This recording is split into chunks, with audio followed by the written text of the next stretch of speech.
casseux de bois cette semaine. Je vais vous montrer comment j'ai fait mon nouveau support à Cinéma Maison.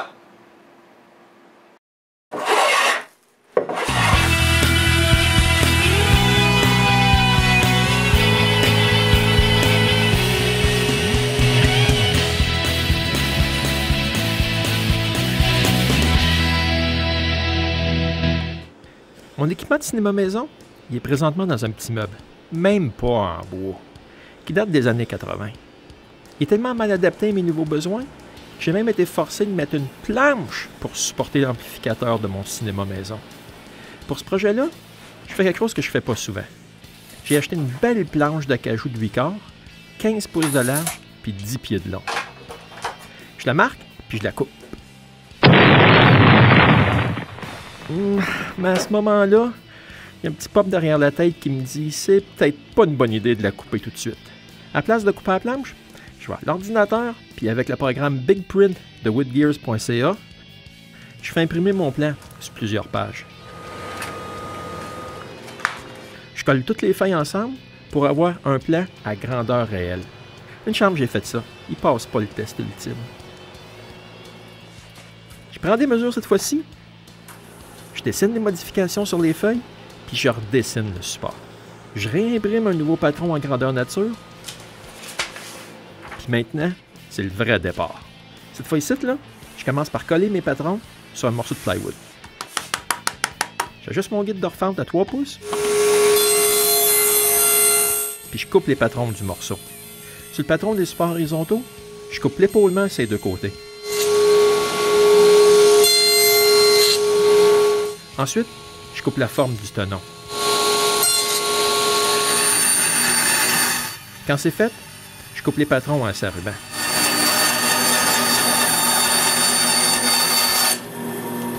Je termine en les limant jusqu'à ma ligne. Cette fois ici, là, pour pas avoir de surprise, j'ai même imprimé une liste de coupes, pareil comme dans les magazines. Puis je peux enfin couper le premier morceau de la planche d'acajou. Ouais, c'est pas de tourpeau couper ce morceau-là.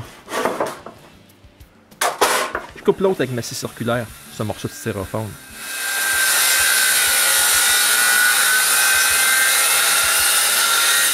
Comme ça, les deux côtés sont supportés après ma coupe. Après, j'utilise un guide pour couper les morceaux en deux. Mais la base de mon guide m'empêche de couper la planche au complet.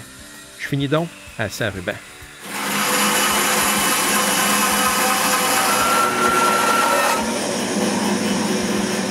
Ensuite, je passe un côté sur la dégauchisseuse. Et ma planche est plus large que la lame de ma dégauchisseuse. Je dois finir le dernier bout à main. Ce qui m'importe à ce moment ici, c'est que la planche soit assez droite pour passer dans la raboteuse.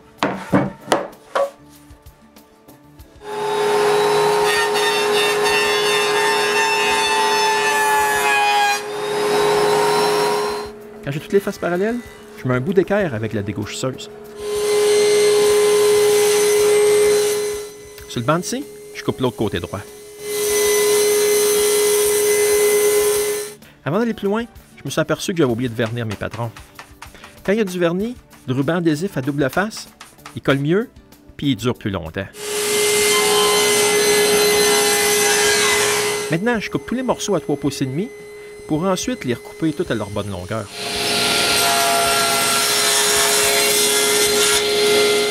Voici ma pile de morceaux. Il ne me reste plus qu'à faire les tenons et les mortaises. Pour les tenons, je prends mon pantour-routeur. Je fixe le morceau, puis je coupe le tenon.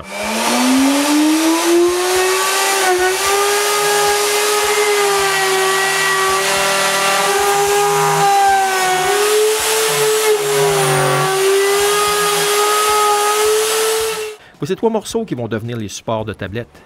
Maintenant, je m'installe pour faire les tenons des parties verticales. Ici, là, je vois qu'il y a un problème. Même avec ma liste de coupe, j'ai réussi à faire une erreur.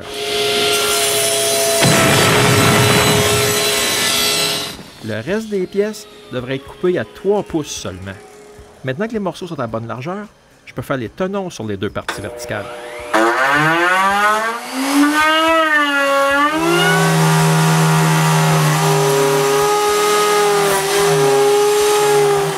Enfin, tous les morceaux ont leur tenant. Il me reste plus qu'à ramasser la cochonnerie que le pantorouteur a garoché partout. Puis maintenant, c'est le temps d'une pause bien méritée.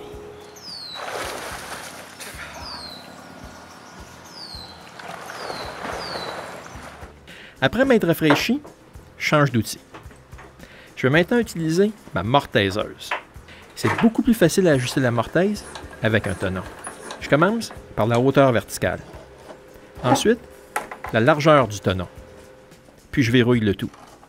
Quand tout est prêt, je peux faire les mortaises de la base.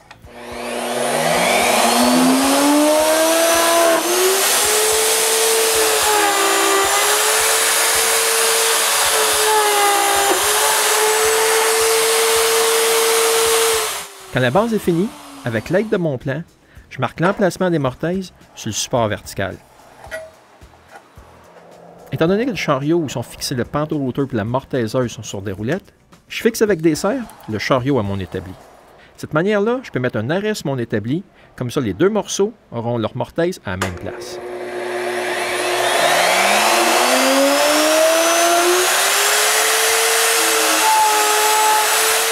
Pour les 3 mortaises du fond, je dois monter le chariot de la toupie 19 tours et demi sur un des morceaux seulement, pour que les deux supports verticaux aient leur mortaise à la même place.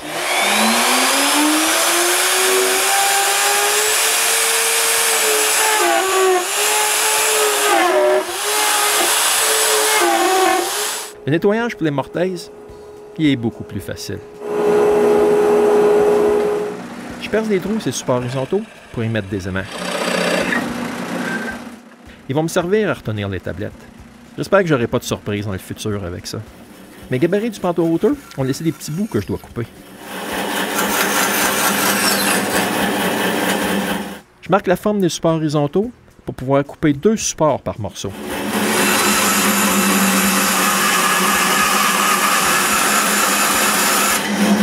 Je colle le patron, puis j'enlève l'excédent avec la toupie.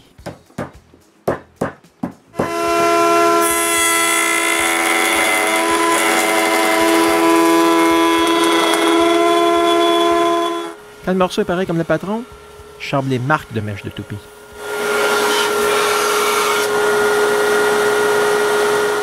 Je me coupe un gabarit qui me servira de guide pour pouvoir coller les deux côtés pareils. Chaque support horizontal viendra s'accoter sur la coupe marquée en noir. C'est maintenant le temps de coller les 3 supports horizontaux. Je mets de la colle à l'intérieur des mortaises ainsi que sur les tenons, pour enfin tout assembler ensemble. Quand les 3 supports sont collés, il ne reste plus qu'à mettre des serres. J'utilise le gabarit que j'ai fait en faisant attention que tout soit d'équerre, puis je laisse ça sécher. Après, je marque les formes pour les 2 pattes du support, puis je les coupe sur la ruban.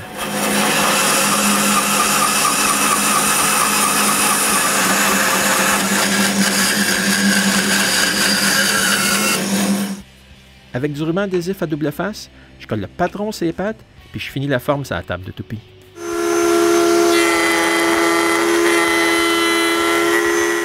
Pour éviter de passer la toupie à contresens du grain du bois, je descends la mèche de toupie pour utiliser le roulement à billes du dessus.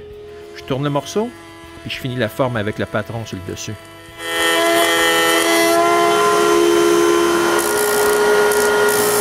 Je chambre les coins en rond.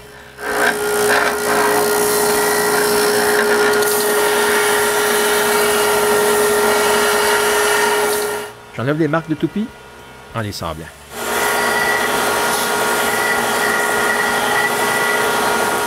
Quand la colle est sèche, j'enlève les serres, puis je peux commencer à coller les morceaux qui deviendront les pattes. J'assemble le tout. Avec les serres, je les mets d'équerre, puis j'attends que la colle sèche. Quand elle est sèche, je chambre les 2 côtés.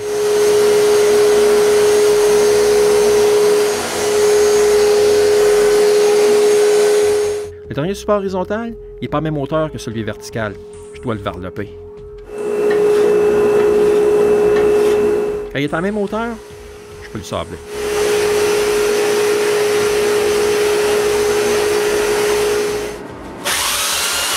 Malheureusement, j'ai des joints qui ne sont pas parfaits. Pour les camoufler, j'ai besoin de la poussière d'acajou. Je sable le bout de bois qui reste, puis ensuite je vide la poche de ma sableuse dans un petit récipient. Dans un pot, je mets 2 cuillères de lacquer, puis j'y rajoute de la poussière. Après l'avoir brassé, je remplis les trous avec cette pâte-là. Quand c'est sec, je ressable ces parties-là. Ensuite, j'arrondis les côtés.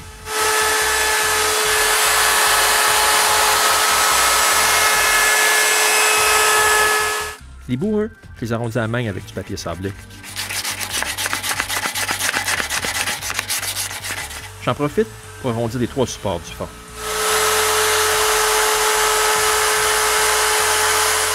Je peux enfin coller les supports du fond avec les 2 côtés. Après avoir mis de la colle dans la mortaise puis sur le tenon, je peux les mettre ensemble.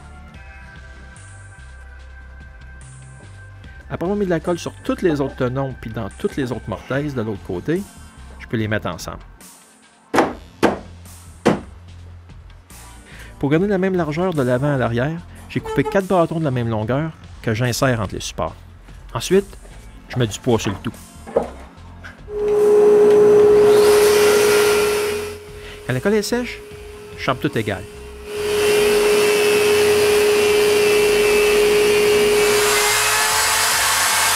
Puis j'arrondis le reste des coins que j'aurais pas pu faire parce que le support n'était pas encore collé. Je peux enfin commencer mes tablettes. Je prends 3 morceaux de cajou qui viennent de chez mon père. Ils sont pas mal maganés. Il y avait plusieurs couches de peinture. Mon épouse en a décapé 3 douzaines.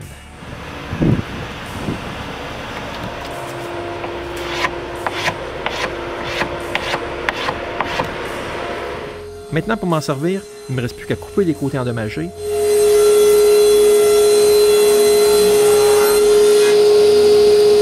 puis les passer dans l'assembleuse à tambour.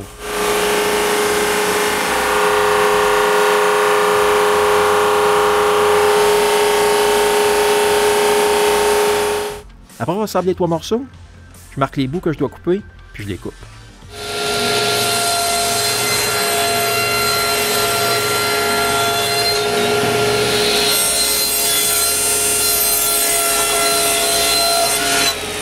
J'en coupe un autre en 2. Je recoupe un des 2 morceaux en plusieurs morceaux.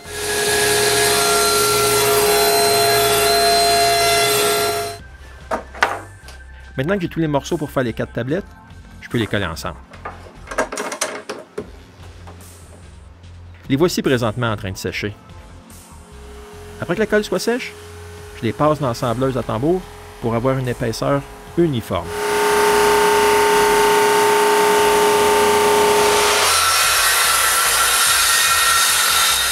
Je coupe le grand morceau pour qu'il soit plus malléable.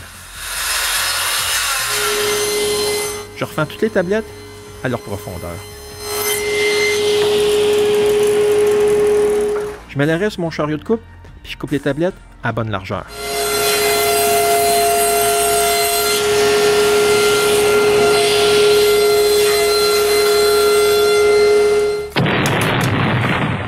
Ouais, c'est là que je me suis aperçu que j'avais mal lu mon propre plan. Quand j'ai coupé le grand panneau pour qu'il soit plus malléable, je l'ai coupé trop court. Je sors un autre panneau que je vais sabler comme les autres, puis couper comme il faut cette fois. Quand j'ai les 4 tablettes de couper, je les marque. À quelques places, ces tablettes, il y a des trous de vis. Je les bouche avec du lacquer en bâton que je fais fondre.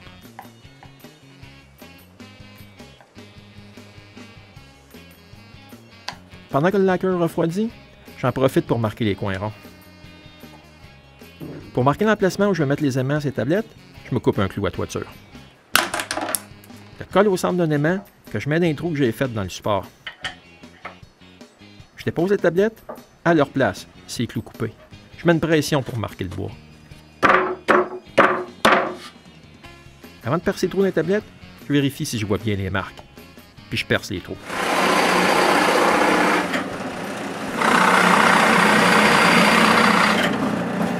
Je chambre les coins ronds.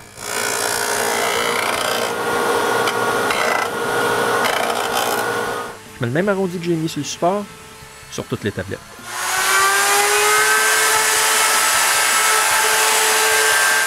C'est le temps de sabler les tablettes. Je peux enfin me servir de ma sableuse que j'ai eue pour ma fête. Je règle cette sableuse-là, depuis que j'ai tout sablé le tack box l'hiver dernier.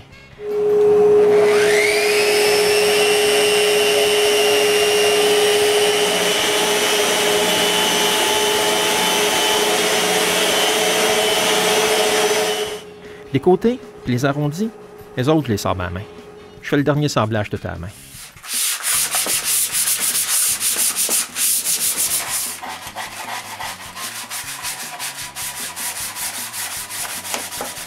J'enlève la poussière sur tous les morceaux avec l'air comprimé.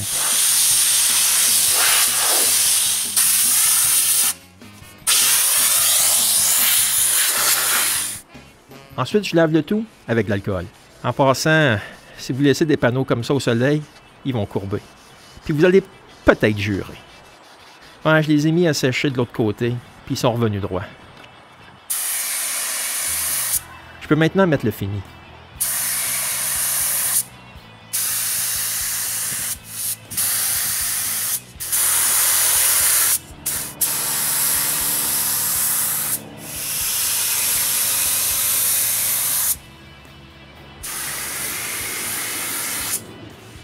Entre la 3e et la 4e couche, j'ai frotté le tout avec la laine d'acier.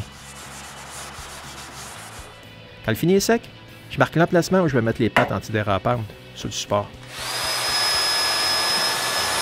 Je perce des trous pour les vis, puis je pose les pattes.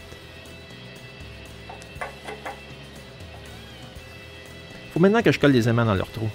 J'utilise la colle époxy que j'ai pas ici avec de la silice. Quand le tout est bien mélangé, je mets un peu de cette pâte-là dans chaque trou, une tablette à la fois, puis j'y insère les aimants en prenant soin de les mettre égales au support. Quand tous les bras du support sont faits, je colle tous les aimants dans les trous des tablettes. Et je prends soin de coller les aimants sur les côtés de la polarité inverse des supports. Maintenant, le support est prêt à être assemblé, puis à recevoir mon équipement audiovisuel. Après 1 heure à démêler puis connecter les fils, voici mon nouveau support de cinéma maison. Il ne reste plus qu'à regarder mes émissions préférées. Ah! Je disais quoi déjà? Ah oui, regardez mes émissions préférées.